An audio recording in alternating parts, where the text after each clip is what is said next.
Swati ma'am. Okay. And the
Hello.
Hello.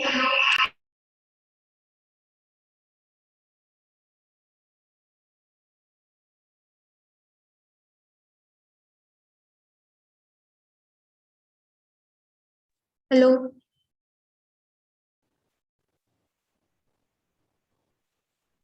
Hello.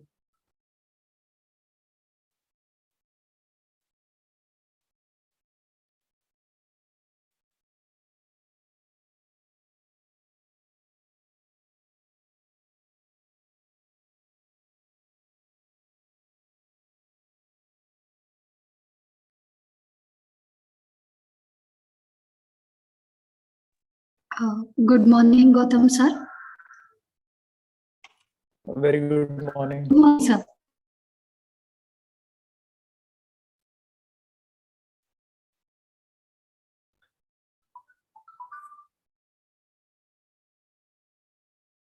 Sir, we'll start within 5 minutes. Okay, fine. Please let me know. Good morning, sir. Yes, sir. Welcome for the session. I am Professor Gunas, Thank HOD you. of BMS department. Thank you, ma'am.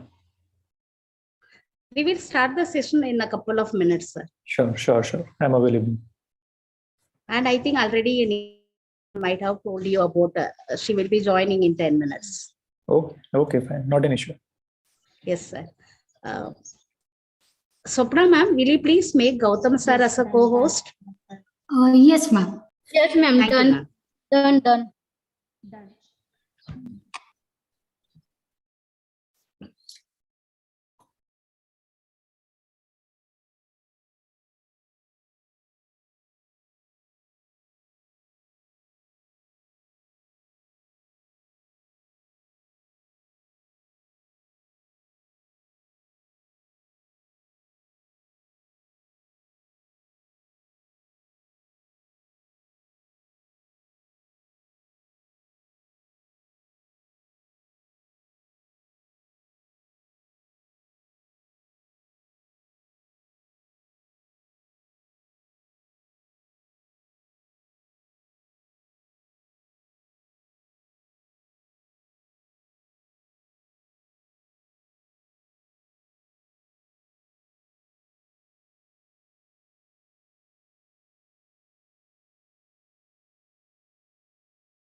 Swapna ma'am, shall we start the session? Yes, ma'am.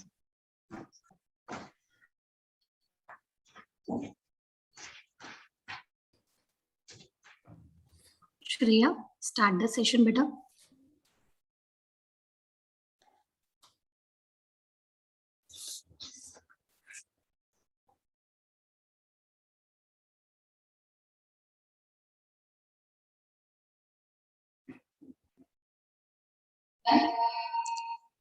A very good morning to one and all present here. I, Shreya Mondal, member of Enactus, the Management Club of welcome you all on second day of international panel discussion on the topic panel discussion on Startup India, referring to India's growth drives, challenges and pillars of support. Here are some instructions that one need to follow during the event. I request everyone to kindly keep themselves on mute to enjoy the nice bandwidth. I request you all to keep your videos off. Please switch on your camera when asked, as we will be having a photo session at the end. At the end of this session, a feedback form will be provided. I request all our attendees to fill that feedback form. A humble appeal to all the attendees. Please do not refer in between the middle by muting yourself. Rather post your question in the chat box.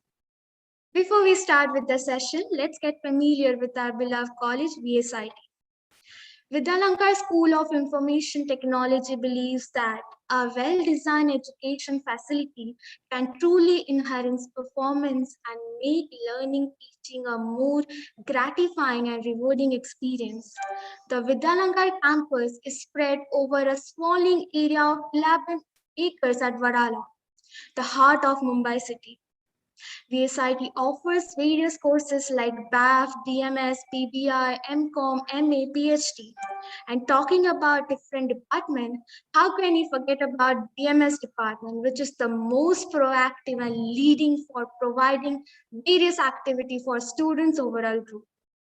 And I'm proud that Enactors is associated with BMS department. Here is a small preview of the first session. So our first session speaker was Mr. Rajesh Ratnam, explain about the challenges faced by entrepreneurs during the startup of his company. And our second speaker was the Mr. Sumit Nag, explain the a person should follow in his life to day-to-day professional life. And here is a small glimpse of that video.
Thank you so much. Now, I request our Professor Swapna ma'am to welcome and introduce our today's guest, Mr. Gautam Rathod. Over to you, ma'am.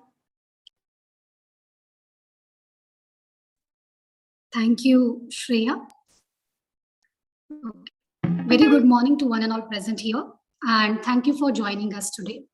On behalf of Vidyalankar School of Information Technology, I, Swapna Kadam, Assistant Professor at Vidyalankar, would like to welcome each and everyone. Our respected Dr. Principal Rohini Kelkar ma'am, Vice Principal Mr. Vijay Gavde sir, CEO Dr. Lakshmi Kavita ma'am, and resource person for the day Gautam Rathod sir, faculty members, and all my dear students. I welcome you all to the international panel discussion. I would like to now introduce to you all our resource person for today, Gautam Rathod sir. Presently, he is a Manager Director at Parish Pharma Chem Private Limited. Sir has an entrepreneur experience of more than a decade. He has successfully co-founded 3 companies in the field of chemical, pharmaceutical, and solar energy space.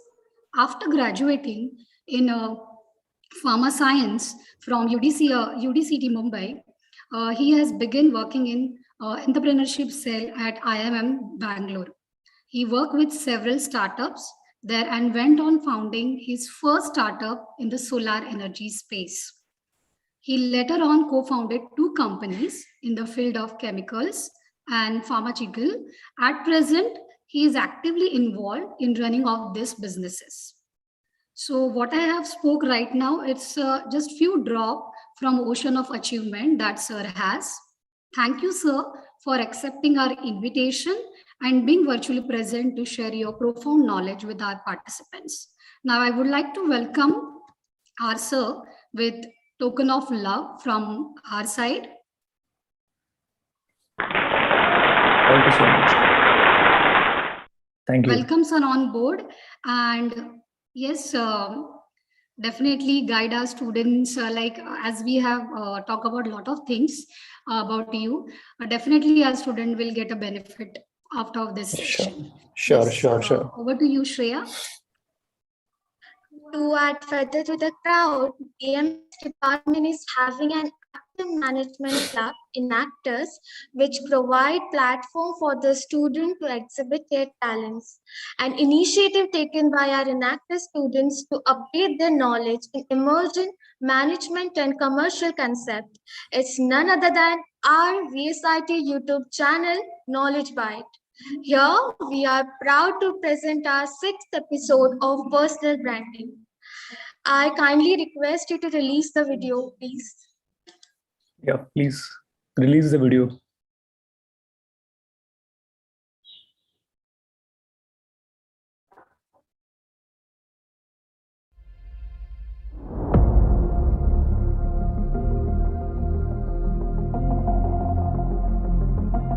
Hello guys, मैं हूं गौरव Gupte and welcome back to Knowledge Bites by Is it an art? Something related to science? Create a personal brand that be more human and less corporate. Consistency in our tone, messaging, content, voice, and all of it. One point to remember, negative branding is not for small businesses.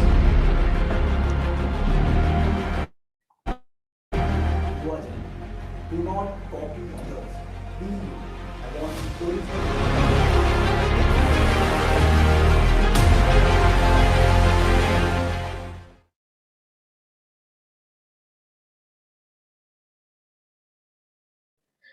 Thank you for releasing the video of Enactus Knowledge Bites. Now I request you to address the session. Over to you, sir. Thank you so much.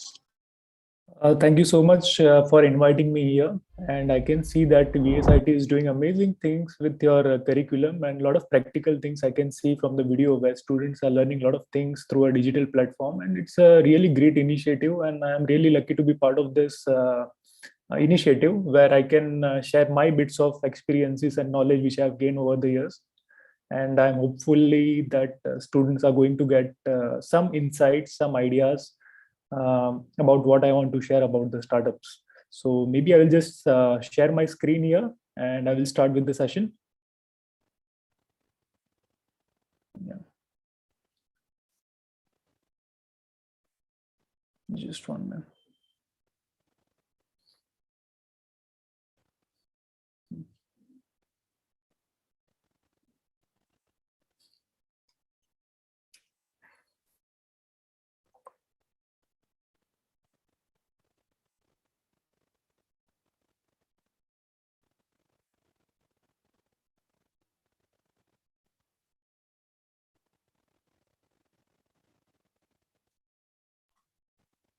Sir, you are able to share the screen?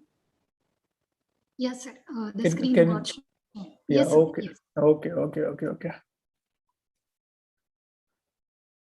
Yes, so today what we are going to talk about is that I'm going to talk about to give you a brief overview about how this startup ecosystem has developed in India, especially in last 5 to 7 years, where which was the more paramounting time for Indian startup ecosystems, where a lot of changes has happened, a lot of new things are happening. So we will be talking about the things which are happening on the business front, things which are happening on the policy front, that how government is coming out and how government is supporting this initiative of bringing new startups in India. So what it is going to be the overview kind of a session for entire startup ecosystem which we are seeing in India right now. And also we will try to look into the future, where what kind of further trends are going to come up in the future related to startups.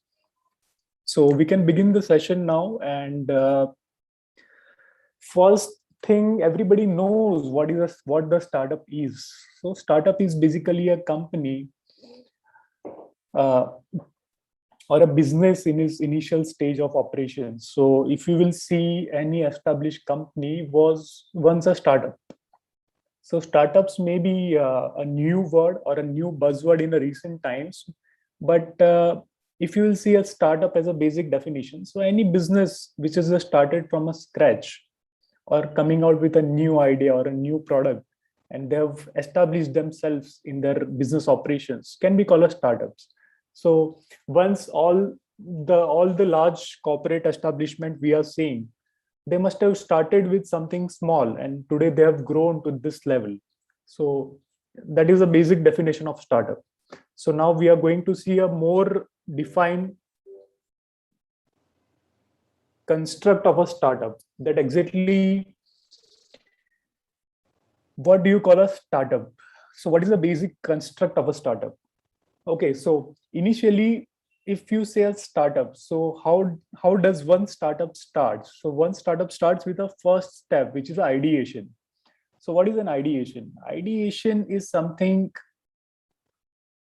that what kind of product or what kind of service which you are going to introduce in the market. So first you need to identify, you need to form an idea around the product or the services which you are going to offer. Once you identify that this is a particular product or this is a particular service which I want to offer to the customers, then you have to make a business plan around it. So what is the business plan will constitute of? So it will constitute of what is a market target, what is the identification of market, that which are the geographies, which are the exact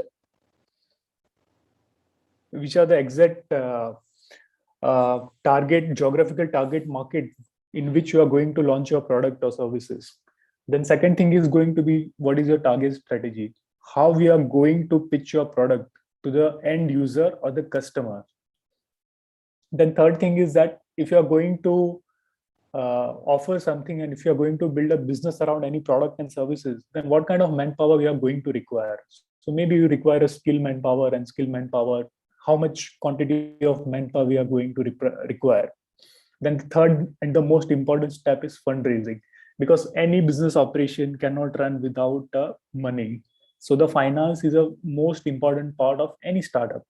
So there are, if you will see now startups, so now various firm, now everybody is familiar with many terms which were not in a regular usage before, but now everybody knows what is bootstrapping, what is angel investing, venture capitalist, private equity, IPO.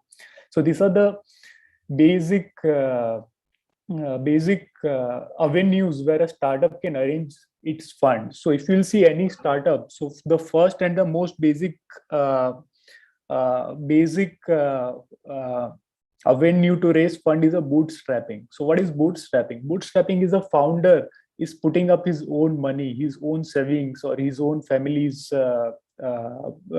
money which he has got from his friends or family. So that is called bootstrapping.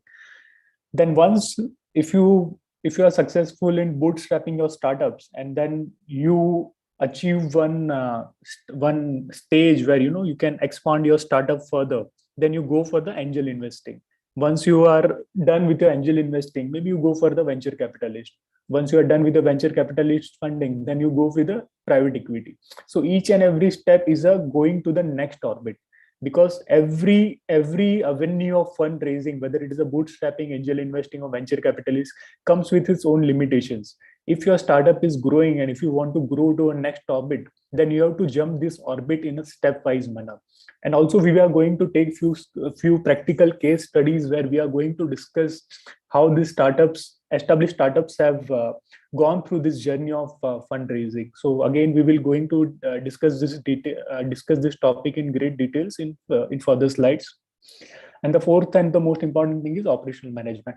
So once you get all these three things, which is ideation, business plan, and fundraising, after that, how are you going to manage your operations? That is going to define a success or a failure of your startup or any startup. So if you'll see right now, since we are talking about the overview of Indian startup ecosystem, so we are going to see what are the growth drivers which is driving this boom of Indian startup ecosystem right now. And I think what my personal experience is that right now it is very exciting time for the Indian economy,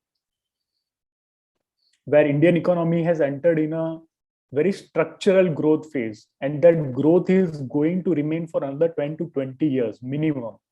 So now we are going to see that why this growth is going to remain for a very long period of time for such a large economy as India. So if you will see, India is the third largest economy in the world by purchasing power parity. So third largest economy in the world after US and China. It is a very big achievement as a nation we are having. At present, at such a large economy, we are still growing at 9%, which is the highest growth for any large economy. Though right now we are at number one in fast growing economy. The second one is China.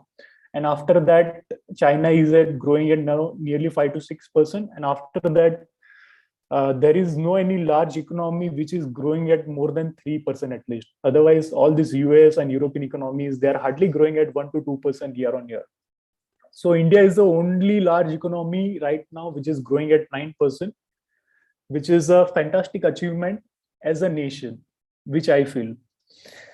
Another thing is that per capita GDP, since you all are BMS students, so you must be knowing exactly what per capita GDP is. It's a GDP divided by the population of a nation. So if our per capita GDP in last 5 years has gone up from $1,500 to right now we are sitting at $2,300. And in future, we are going to see that this $2,300 is going to grow from here to nearly $5,000 to $6,000 in coming 5 years. So that is going to be exciting time. So now what is happening is that since the economy is in a very growth phase, or the Indian GDP is growing at a very well pace, because of that, there is a lot of demand for products and services, which is coming out of our inherent economy. So that is creating opportunity for a lot of businesses, that is creating opportunity for a lot of startups to come out with new products and services, because now there are ample of customers which are having a purchasing power, which can spend money. So that is the most important driver which is growing the startup growth in India right now. It's a growing economy. Another thing is that favorable demographics. Now, what do we mean by demographics? Demographics is a construct of a population where we are seeing that India is the only country in the world where we have the highest number of young population. Now, why this young population is important? Because this young population is now educated. This young population is going to join the workforce, or it has already joined the workforce. So that is a earning member of the population. So it's a earning member of the population. It is generating economic value for the economy. And since it is generating economic value, it is giving a stimulus to the consumption, because it is consuming. The average age of our population is 29 years. And if you will study the demographics of India, then you will realize that more than 65% population is below 35 years of age. It means that right now we are seeing the demographic where more than 65% people are capable to generate an economic value. And since they are capable to generate an economic value, and that is why they are going to drive the consumption.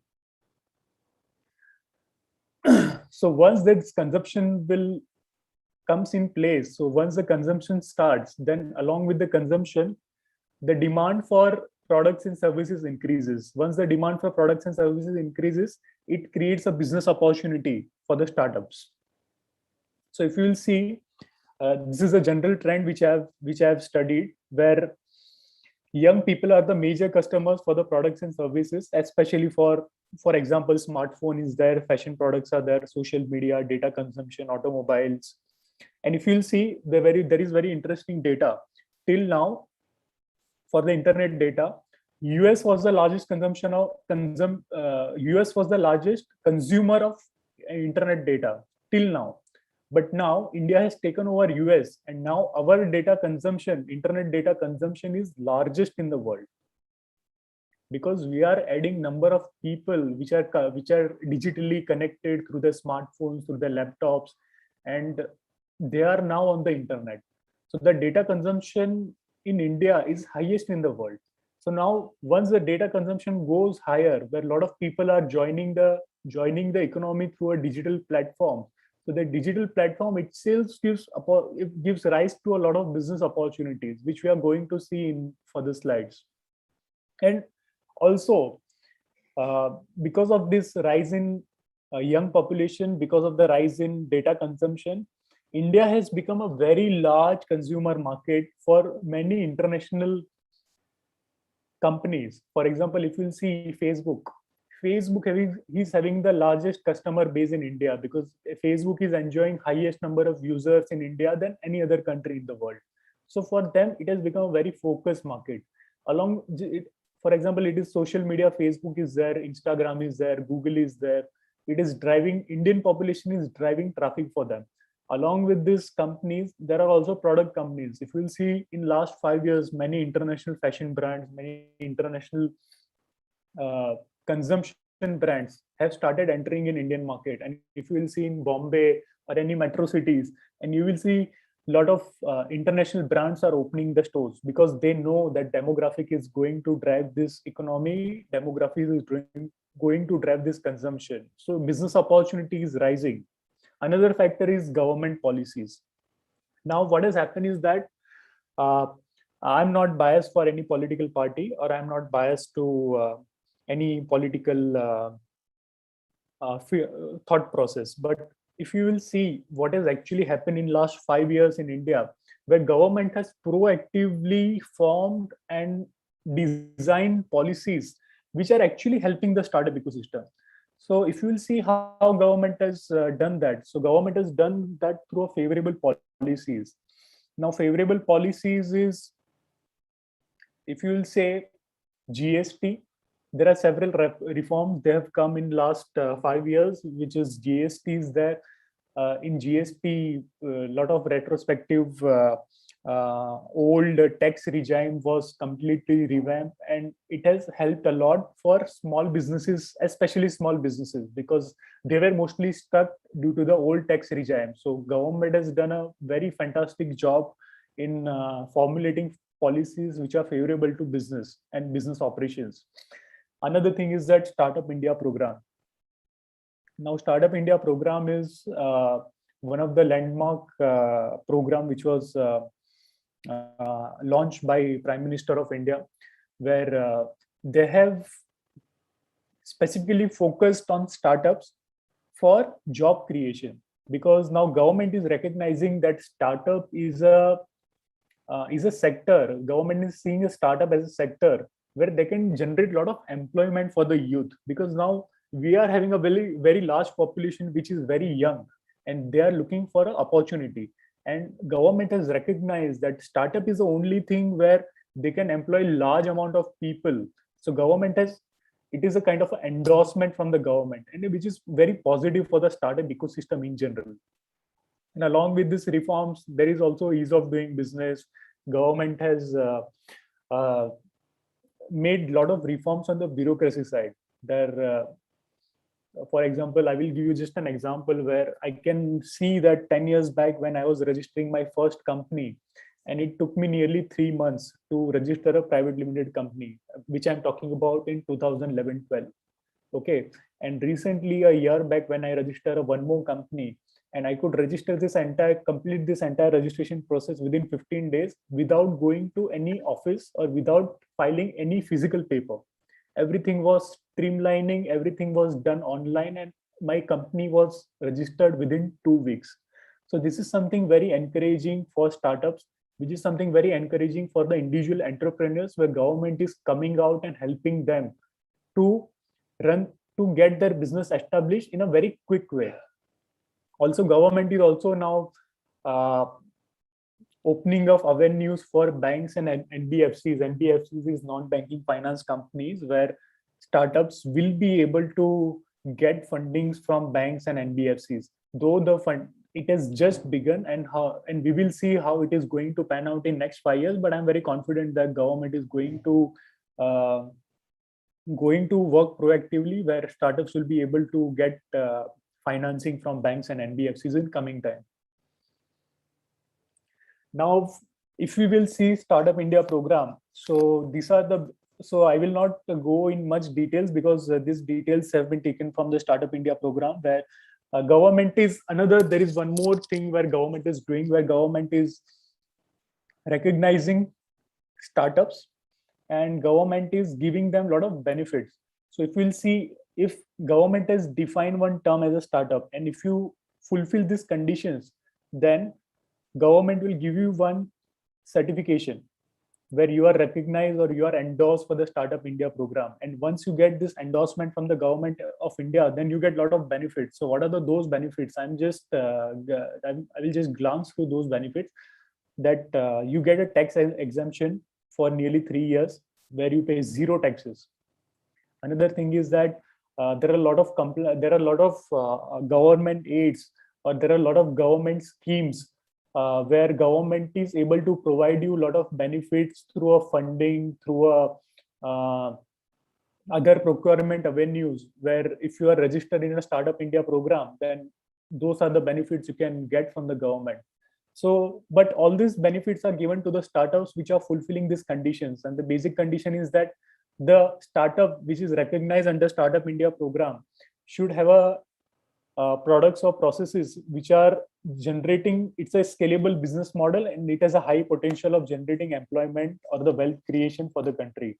So not every registered company will be recognized as a startup, but yes, promising companies, those who are having a very sound business model, and government thinks that this business can generate a lot of employment, then government will recognize that business as a startup, and government will give all these benefits to that particular startup. So if you want more details, there is a Startup India website, and on that website also, it's a very educative, it's a very well-made website, and a lot of details are given. If anyone is interested in starting up, or anyone is even having a thought of starting up, then they can definitely go through that website. And there is a one more very interesting thing which that Startup India program has done is that, and since you all are student of BMS and you all are very interested in this topic, then there is one online certification course which is provided by Startup India program, and which is directly endorsed by the government, and you get a certification. Once you do this 4-week program, then you will get the certification. And this program is very helpful. I've gone through the curriculum of that program, and they are practically teaching you that what are the aspects of running a startup, and they are taking you through all the details or all the hurdles which you go through establishing and running a startup. So I think you all are students, so I will highly recommend that you check this website and at least enroll for this program. It's a 4-week program, and Government of India is going to give you a certification for that program. So it is highly advisable, and I would highly recommend this program. So I think I've also mentioned the website name. It's a startupindia.gov.in. Everybody should go and check this online certification program. You are going to learn a lot of things from this program, trust me. Now, what we spoke about was the growth drivers for startup ecosystem. But along with growth drivers, there are a lot of challenges also for the Indian startup ecosystem. challenges in the terms of, I don't want to say that these are the negative aspect. I would like to say that these are the areas where as a nation we can improve uh, to give a uh, better growth for the entire startup ecosystem. So we are not criticizing here, we are just pointing out the areas where we can do more improvement. So for example, if you will see still in a regulatory compliances on the government side, there is a lot of scope for improvement. Though government is still very proactive and government is recognizing the loopholes and government is fixing those loopholes, and in coming times those loopholes will be fixed. But right now, yes, if there is one challenge which we are facing, it is going to be something on the regulatory side where there is a lot of scope for improvement still. Another thing is that there is a lack of skilled manpower. Now another challenge which our nation going to face is that we are having a very large young population, but along with that young population there is also a dearth of a skilled manpower, where manpower required for one particular job, that particular job is not skilled, or that person which is hired by a business is not skilled to do that job. So in that case, what happens is that once the startup or the business hire that person, then startup has to invest a lot of money and efforts in training and skill improvement of that particular manpower which startup is hiring. So you all guys are very lucky that you're studying in a very good institute like VSIT, where you are getting exposure and we are trained while you are studying. But there are many institutes, there are large institutes in India where people are just getting a degree, but when they go in a job market or when they go in an actual business, then they find that they don't have a skill set. So in that case, as a startup, what we need to do is that once we hire them, we need to do a lot of investment in the training, and we spend a lot of time and money behind training them. So it is actually a cost which startup or the business is paying because of the job which colleges are not doing or the universities are not doing. So that is one of the challenge which startup ecosystem is facing right now. Another thing is that there is a lack of banking funds, where government is working on this, but still banks are very hesitant to lend their money to any startups. Another thing is that supporting infrastructure, where physical infrastructure, if you will see roads, connectivity, uh, uh, are still not up to the mark, since we are the third largest economy in the world. But on the infrastructure wise, we need to do a lot if we need our businesses to grow, because without proper basic infrastructure, businesses are not going to grow. Another thing which we are seeing in a startup ecosystem is that financial sustainability, where a lot of startups, they are not making profits, they are not generating cash flows to support their operations, they are supporting their operations through funding, and that is a not a advisable or not a favorable scenario for the Indian startup ecosystem, because what is going to happen is that till now you are keep getting money from your investors, your business is going to run. But if your business is not going to generate profit for itself, that sooner or later that business is going to die out. So in the Indian startup ecosystem right now, my personal opinion is that there are a lot of startups which I am seeing where they are lacking financial sustainability, and maybe right now they are surviving because of the investors pumping in money, but soon once this money is going to die out, then how they're going to survive is another challenge. So that is also one of the key challenge for the Indian startup ecosystems.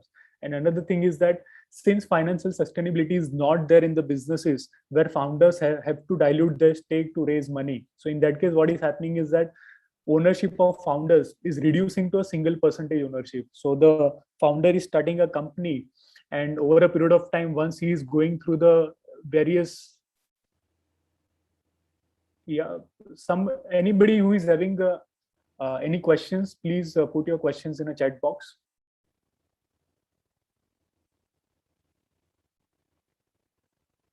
Yeah, so once the founders are keep raising money through a angel funding, venture capitalist, private equity, once they go through all these cycles, what happens is that by the time they are going through a private equity, their percentage in company remains to hardly 7%, 8%, at max 10%, 15%. So that is also one challenge, because all this money which is pumped through a private equity is coming through foreign entities, and foreign entities are controlling this fund flow in Indian startup ecosystem.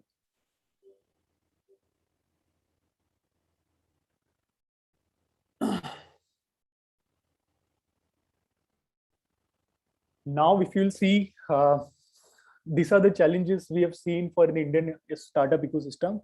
But now, India as a GDP or India as an economy. So we have seen what has happened in last 5 years, but now we are going to see what is going to happen in next 5 years. So these are the slides which I have taken from the presentation of Mr. Rakesh Jhunjhunwala. He is one of the very profound thinkers and the stock market veteran, where by the 2025, our GDP growth is going to go from current 8 to 9% to 10% plus, and which can go up to even 12 to 13% also in a best case scenario. So if right now with 8 to 9% growth, if the Indian startup ecosystem is having such a traction or such a growth, imagine once we will go to a 10 to 12%, the amount of growth or the amount of traction which is going to generate for the entire startup ecosystem or for the entire economy itself. So this is the graph for the GDP growth, and there is also a retrospective graph for the per capita, where we are constantly seeing that Indian per capita income is constantly raising year on year. So this rise is very important, because this rise is going to drive the consumption. This rise is going to drive the businesses, and these are the major levers for the economy. Now now exactly what are the real growth drivers for when we say GDP growth of 10%? So India as a country, which have various factors, for example, cultural, digitization, political, geopolitical, economics, demographics. Demographics we have already seen. Cultural, we have seen the demography with a more than 65% population is below 35 years of age, and mostly they are educated. Unless and until they are not skilled for the particular, most of them require a lot of skill development when they go in a job market. Another thing is that digital revolution is driving the market. We have already discussed that how India, being the largest consumer of data, it is driving a lot of traffic for the international companies. Now, if we'll see right now in India, which are the sectors which are very booming for the startups. So the first is healthcare. Healthcare right now, healthcare is very important, as in that till date, government was supposed to be responsible for the healthcare of large population, excluding metro. If you go to tier 2 or tier 3, most of the people, once they fall sick, they are going to go to a government hospital. In metros and bigger towns, where we are having a private hospitals, but till date, if you will see the large parts of India, the government is dominating the healthcare sector, but that is changing now. And a lot of private players which are very interested in providing a good quality healthcare services, they are finding a lot of opportunities in the healthcare space.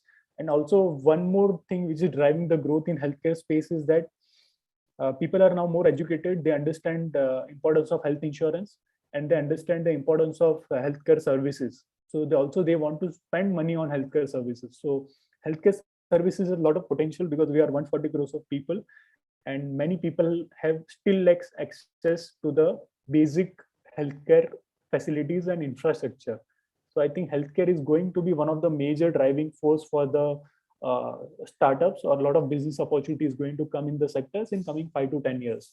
Another thing is that artificial intelligence. Artificial intelligence is already making a lot of headlines, where in last 3 years, artificial intelligence has churn out many startups. Many startups are doing fantastic work in this sector, and it is just a beginning. In another 5 to 10 years, we are going to see that many more artificial intelligence startups are going to come. Another thing is that data analytics, similar business on artificial intelligence, education, similar with the healthcare, where government is paving a way out to the education providers, especially on the digital platform, where we are seeing right now we are conducting this session on Zoom. Similarly, a lot of online classes have started, even for the government schools also. So that is another opportunity which is coming up in the field. Clean energy, everybody knows the importance of clean energy, and now India is one of the major investor in the world for clean energy, where all the major corporates, including Reliance, Adani, Tata, they all are putting up huge investments in this space. And along with these large players, I think there is space for a lot of startups to come out with intelligent solutions in terms of products and services for this space.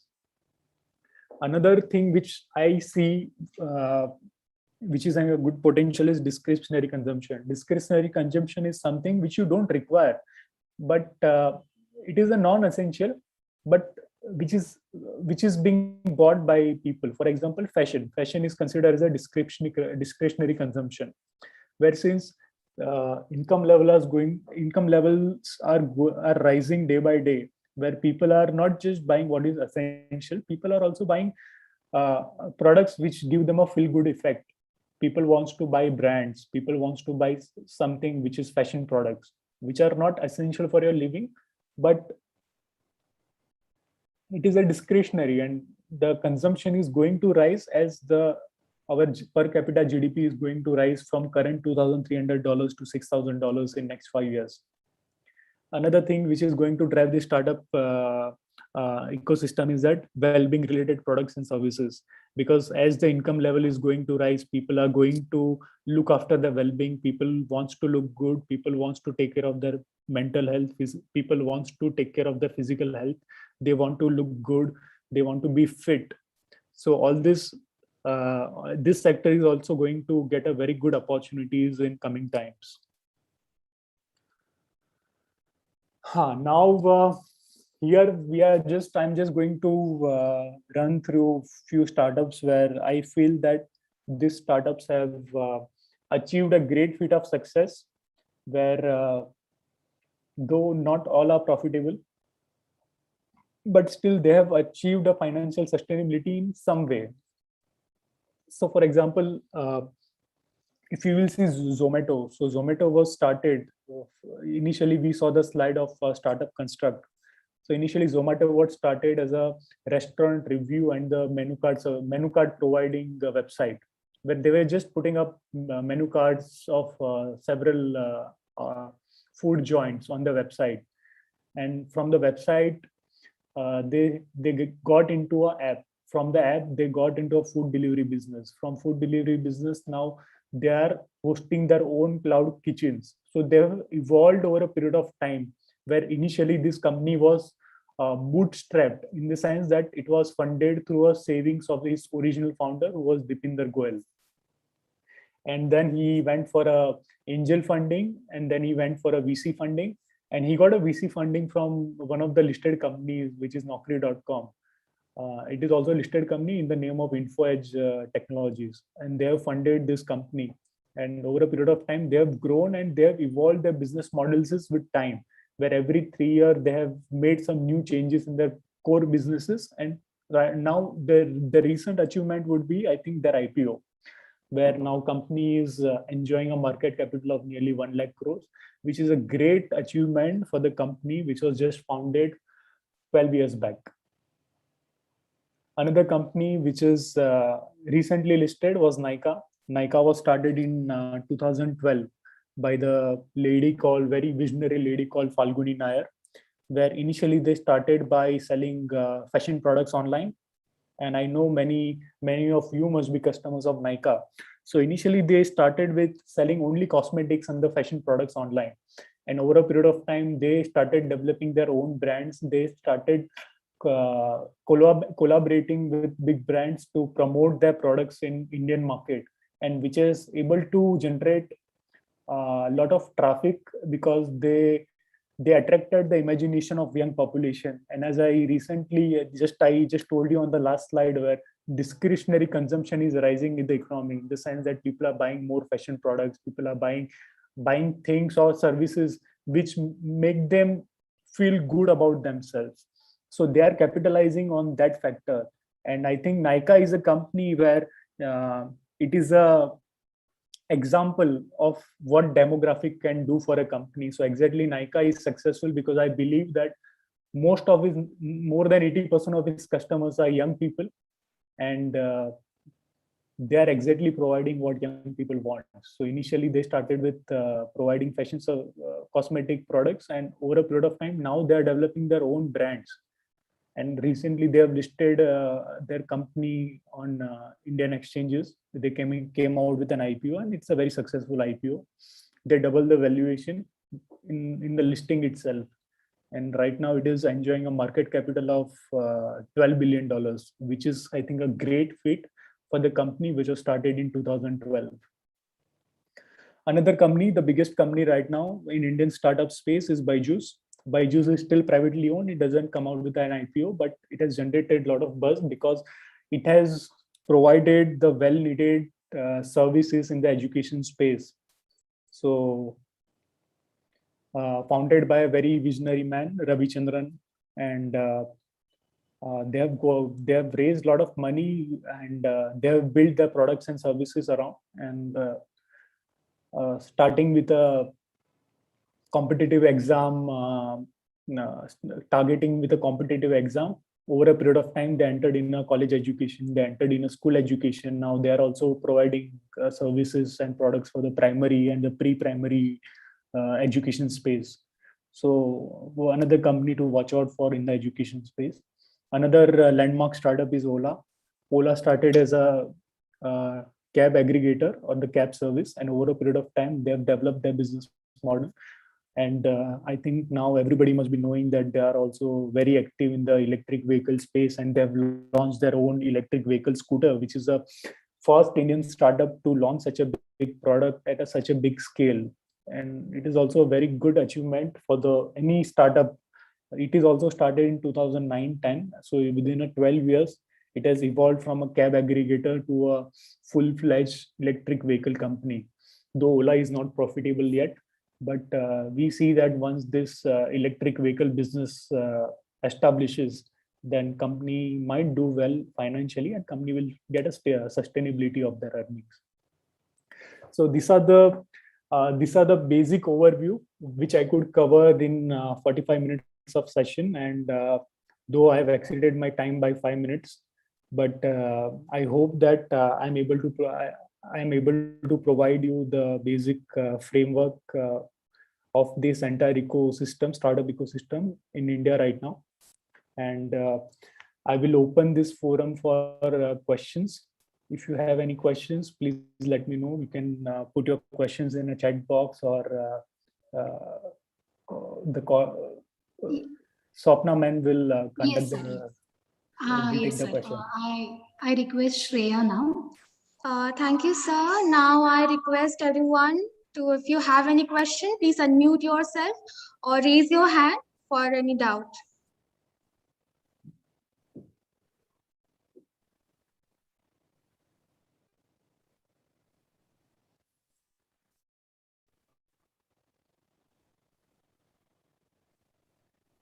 Students, you can raise the hand and you can unmute and ask. Please raise your hand or unmute yourself. Okay, Yeah, Durva. Durva. Yes, Durva. What is the correct stage of Durva, you are on unmute, beta. Durva, you are mute. Yes, ma'am. I was asking the question, how can we choose a good platform for promotion? Yes, actually, if you'll see good platform for promotion, so it depends on which sector you are working in which sector your startup is based in. Based on that, you can now there are many platforms which are available, digital platforms which are available. So I think you need to specify in which sector you are talking about. Sir, any sector like for food, something like that? No, so now if you'll see, if you'll ask me this question 5 years back, then I would have given a different answer. But now in a current ecosystem, I think digital platforms are the best way to reach to your audience, where your cost is also less and you are reaching out to more people. And now, because of the digital revolution, now many people are getting online, and even people from villages and people from tier 2 and tier 3, they're also getting access to all this uh, smartphones and laptops. And so I think it's the best way to connect to the target audience or customers. Yes, Ivanesh. Thank you, sir. Yes, Ivanesh, can you unmute yourself here? Hello, sir. Yes. Sir, I wanted to know what all difficulties you faced during these 10 years of your business. Yes. So was it a very for you very smooth, or you also faced the same the startup difficulties which is generally we can hear when you start a business? Yes, we faced the same thing, where initially when I started my first company, at the time I was just putting out all my savings to run our basic operations and to run our cost. So at that time, I can understand that we went to banks and we went to NBFCs, but nobody was ready to fund us. And so we took a lot of trouble to convince especially institutions. So once we realized that we are not going to get money from any banks, or we are not going to get any money from NBFCs, so we went to individual investors. And after pitching to various set of investors, few people believed in us and few people put their money in us, and that is how we started growing our operations. And once we reached to one particular stage, and after that, definitely venture capitalist funding and other avenues opened up for us. But the initial traction, where to generate a basic cash flow, was a very big challenge for us. And still it is a big challenge for all the startups, because once you start, you don't have access to a capital directly. Nobody is directly there. No direct investor is going to there, because every investor they want to put a money on a tried and tested model. They want to see that if they're putting money, they're able to generate returns from there. So unless and until they're not going to get that visibility, they're not going to put the money. So till the time they're not putting the money, you should have sufficient financial resources to support your operations and support your business in those times. Yeah, Samruddhi, please unmute yourself.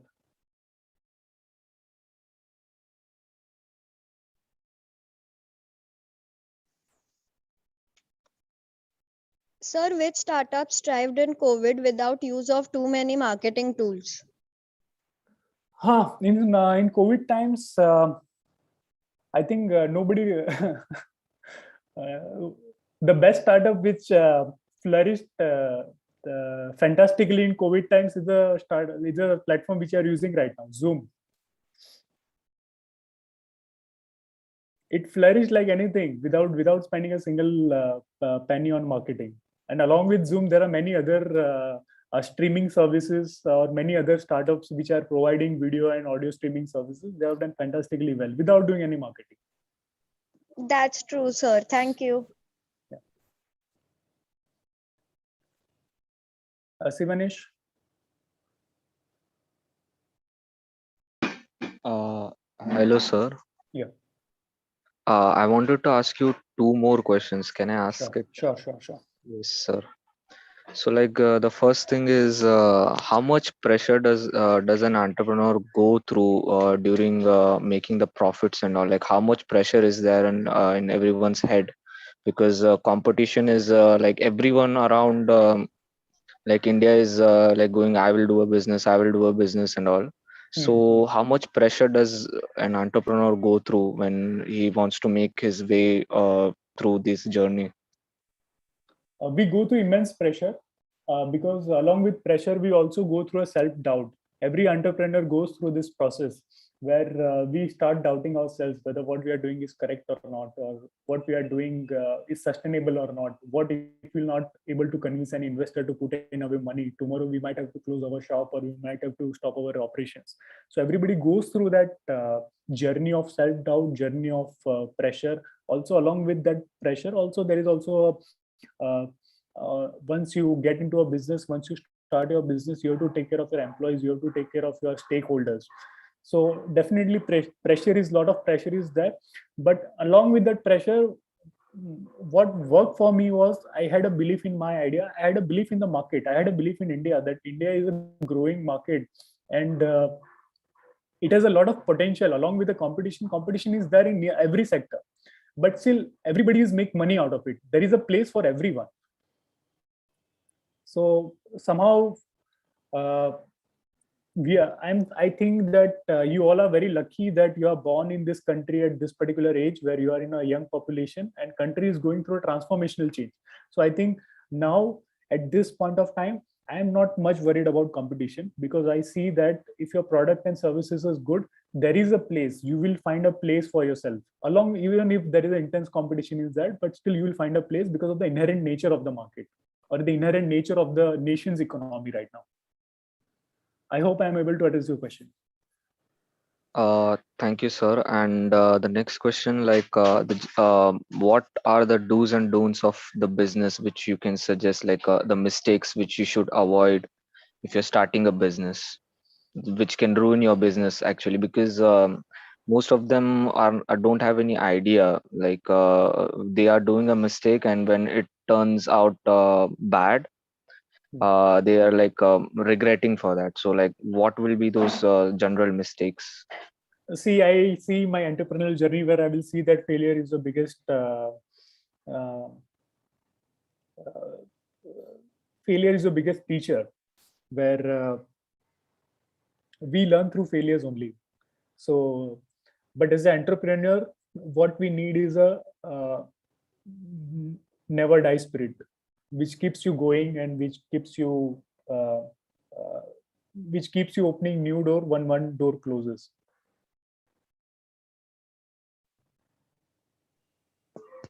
Thank you, sir.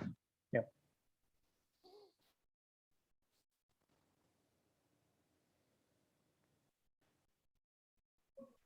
Yeah, Yes, so I think, anyone want to ask questions? Please ask. yeah, Kushi.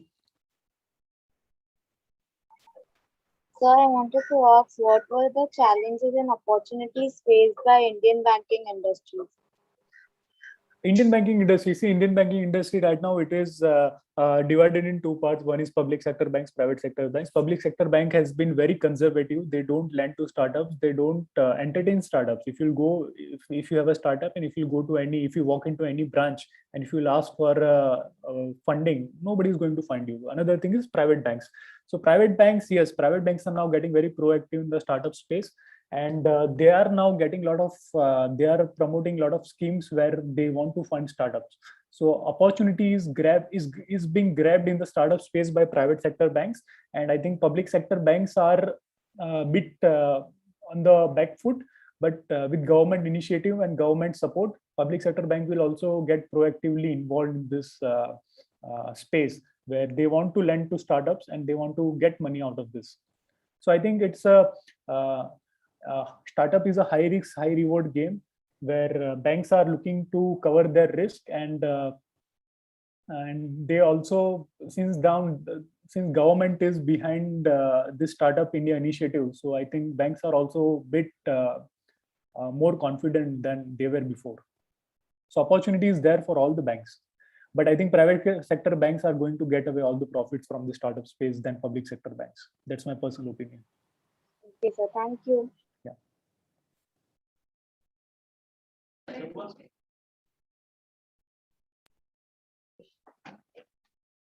Hello, sir. Am I audible? Yeah. Sir, I want to ask, what are the challenges of a business financial plan from a financial manager's perspective? Financial manager as in? As a financial manager, how many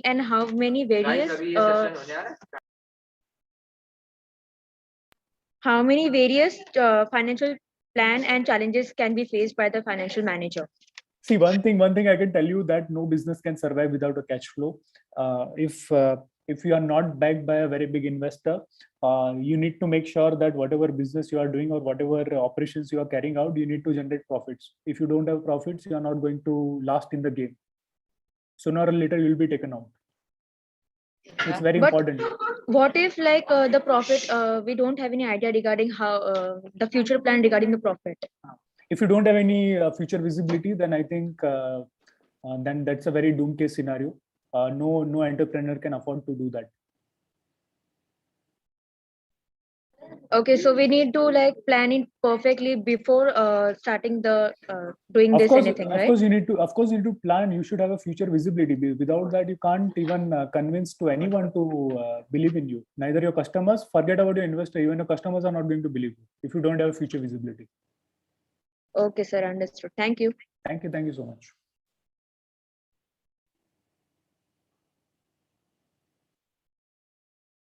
Kushi, you are still having question? No, sir. Thank you. Okay. Swapna ma'am, can we conclude here? Yes, sir. Yes, sir. Shreya, over to you, beta. Thank you, sir. Now, Professor Swapna Kadam, ma'am, to deliver the vote of thanks. Okay. Thank you, Shreya. I, Swapna Kadam, professor at VSIT. It is an honor to extend the vote of thanks to all who assisted us during this panel discussion. I would like to extend my heartfelt thanks to Mr. Gautam Rathod, sir, for his guidance during this session. Sir has given a thoughts on bootstrapping. He has enlightened specifically on the government policies which are favoring to the business startup.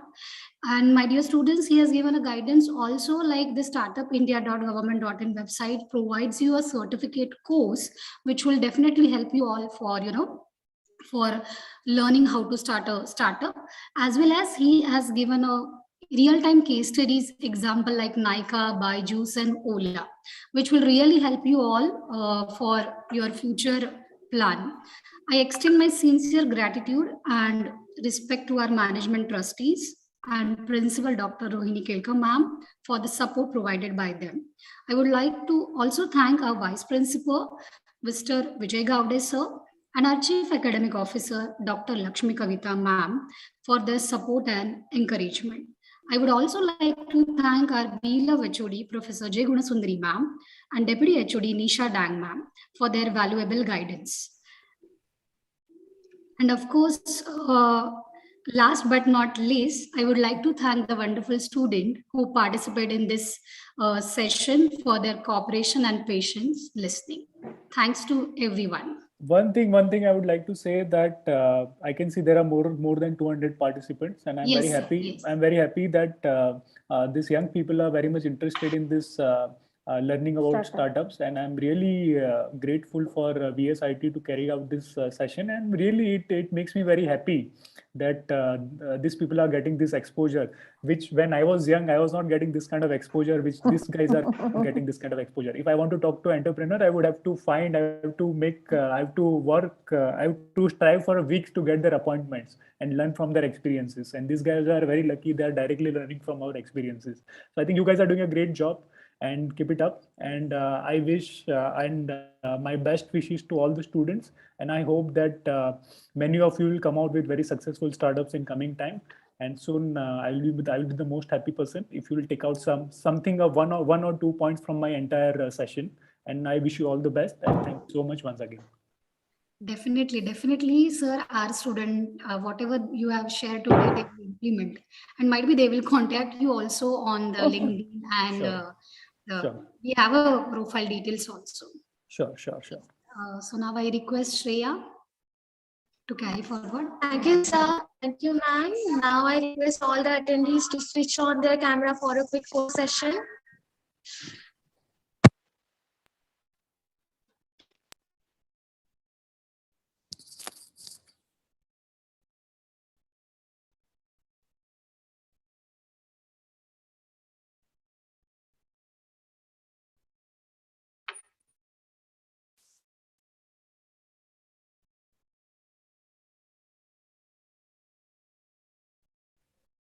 Who is clicking the photo? Just give us an instruction. Rona?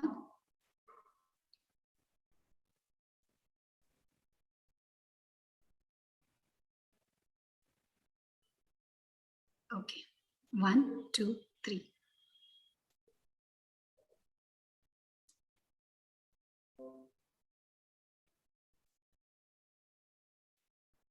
Yes, done.